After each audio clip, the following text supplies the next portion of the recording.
कहानी की शुरुआत होती है एक आदमी से जो एक खतरनाक कातिल है। वो अपने निशाने को मारने के लिए एक पुराने गोदाम में छुपकर एक कुर्सी पर बैठा है पूरी तैयारी के साथ। वो दिन भर उस कुर्सी पर बैठा खिड़की से अपने निशाने के घर को देखता रहता। वो सही समय का इंतजार कर रहा था। 5 दिन तक जब उसे अपना निशाना दिखाई नहीं दिया तो वो राशन लेने के बहाने बाहर गया। राशन खरीदने के बाद उसने अपने मालिक को फोन करके पूरी बात बताई। मालिक ने कहा कि काम जल्दी खत्म करो और अपना पैसा ले लो। ये सुनकर उसने वादा किया कि मैं काम जल्द से जल्द ही करूंगा। घर वापस जाने से पहले वो टारगेट के घर के सामने बैठ गया। वहाँ मौजूद लोगों और पहरेदारों को ध्यान से देखने लगा। उनका रोज का रूटीन देखने के बाद वो वापस अपनी छुपने की जगह पर गया और फिर से टारगेट के घर पर नजर रखने लगा। उसने अपनी बंदूक सेट की और टारगेट के आने का इंतजार करने लगा। रात को उसने आराम से अपने दांत साफ किए और सो गया। हर 10 मिनट में घड़ी बजती है और वो उठकर निशाने के घर की जांच करता है। थोड़ी देर बाद उसने कुछ आवाज सुनी और देखा कि उसका टारगेट एक नाचने वाली औरत को अपने साथ ले आया था। उसने तुरंत अपनी बंदूक उठाई और अपने टारगेट पर नजर रखने लगा। टारगेट को अब तक कुछ भी पता नहीं था। वो औरत उसके सामने नाचने लगी। कातिल ने सोचा कि जैसे ही उसका टारगेट सोफे पर बैठेगा वो गोली चला देगा, पर जैसे ही उसने गोली चलाई नाचने वाली वो औरत अचानक से टारगेट के सामने आ गई और गोली उसे लग गई। वो वहीं मारी गई। उसने फिर से गोली चलाने की कोशिश की लेकिन पहरेदारों ने खिड़की बंद कर दी थी और उसका निशाना चूक गया था। अपना ये मिशन फेल होता देख उसने तुरंत बंदूक को बोरी में रखा, पूरी जगह की साफ सफाई की और भाग गया। फिर अपने एक इलेक्ट्रिक स्कूटर पर बैठकर वो वहाँ से निकल गया। पुलिस को गुमराह करने के लिए उसने रास्ते में कुछ सामान फेंक दिया और फिर दूर निकल गया। कुछ दूर जाकर उसने वो इलेक्ट्रिक स्कूटर भी छोड़ दिया और अब पैदल चलने लगा। चलते चलते उसने अपना हेलमेट भी नदी में फेंक दिया और जल्दी से एक राशन की दुकान के बाथरूम में गया। वहाँ उसने अपना चेहरा साफ किया, दाढ़ी काटी, कपड़े बदले और फिर पूरे बाथरूम को साफ कर दिया ताकि कोई निशान न रहे। फिर उसने एक गाड़ी बुलाई और सीधा एयरपोर्ट चला गया।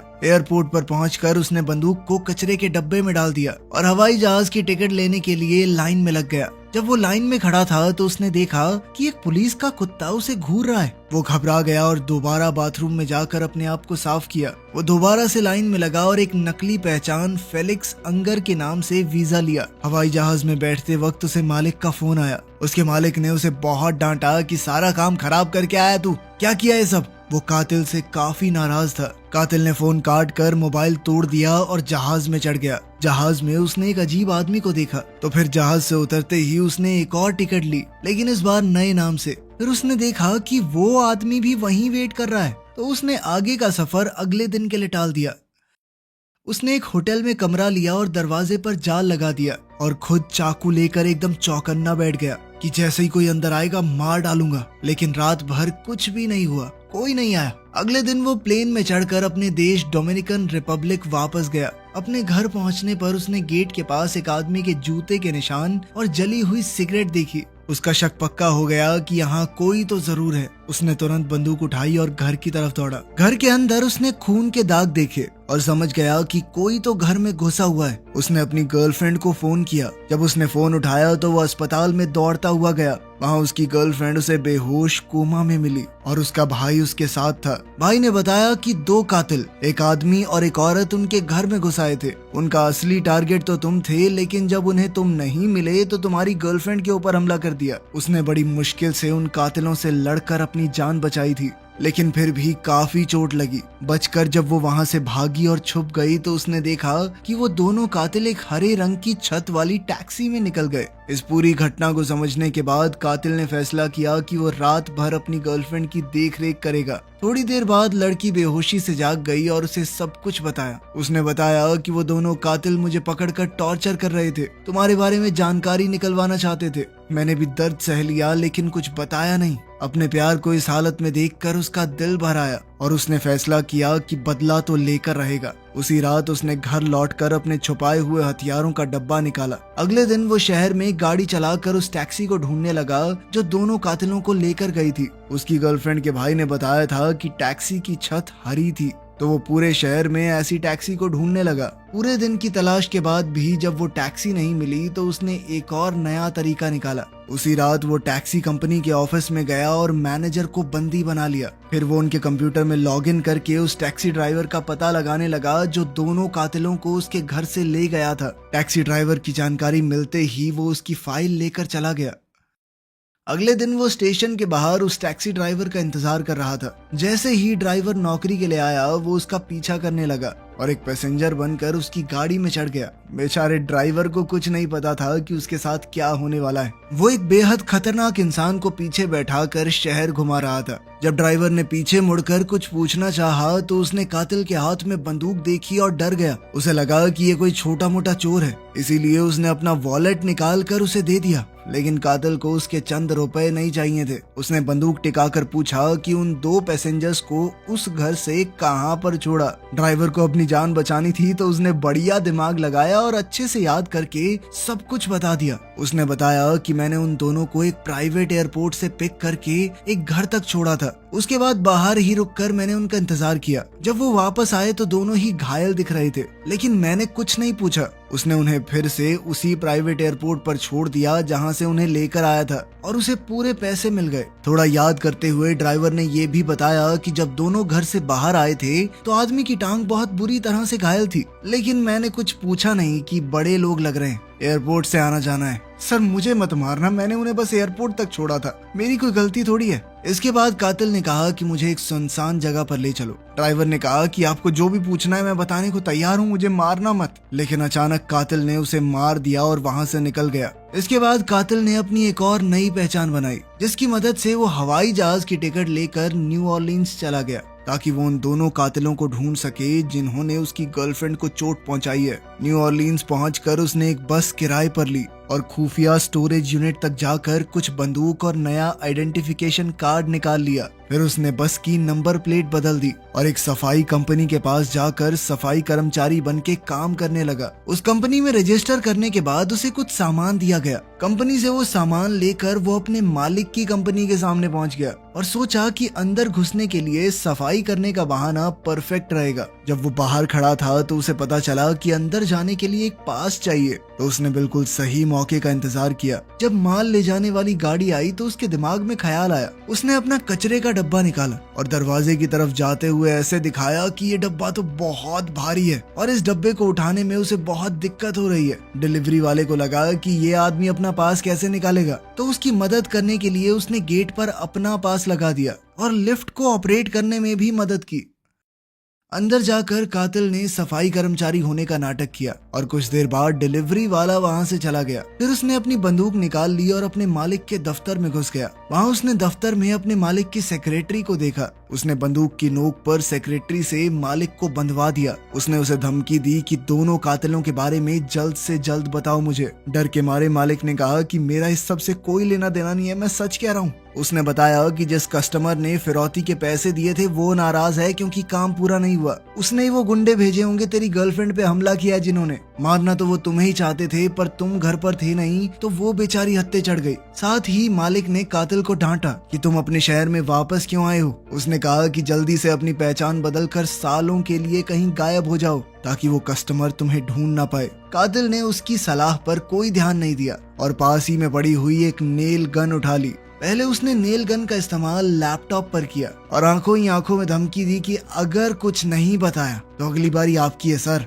लेकिन मालिक अभी भी पता नहीं किस ताव में था। उसे कातिल की धमकी बकवास लगी। ध्यान न देते हुए कहा कि जल्दी से यहाँ से निकल जाओ, समझे? मैंने बता दिया तुम्हें जितना बता सकता था मैं। ये सुनकर कातिल को गुस्सा आया और अचानक मालिक की छाती पर कीलें मार दी। फिर उसने फोन निकाल कर कहा कि जल्दी से मुझे उन दोनों के बारे में बताओ, कौन आया था मेरे घर पर, तभी मैं एम्बुलेंस को फोन करूंगा वरना ऐसे ही मर जाएगा, समझा? लेकिन बात वहां तक पहुंची ही नहीं। वो बूढ़ा आदमी बेचारा फटाफट मर गया। कोई जानकारी देने का टाइम भी नहीं मिला उसे। निराश होकर कातिल ने सोचा कि अब सेक्रेटरी को भी मार देना चाहिए, बिना बात के सबूत क्यों छोड़ना है। लेकिन सेक्रेटरी ने जल्दी से उसका इरादा समझ लिया और एक डील उसके सामने रखी। उसने कहा, मैं जानती हूँ तुम मुझे जिंदा तो नहीं छोड़ोगे, लेकिन मेरी लाश को एक ऐसी जगह छुपाना जहाँ वो आसानी से मेरे परिवार को मिल जाए, ताकि कम से कम लाइफ इंश्योरेंस का पैसा क्लेम कर सकें वो। मैं तो चली जाऊंगी लेकिन उन्हें थोड़ा पैसा तो मिले। इसके बदले में वो दोनों कातिलों की पहचान बताएगी। उसकी सिर्फ ये शर्त थी कि लाइफ इंश्योरेंस का पैसा उसके बच्चों को मिल जाना चाहिए।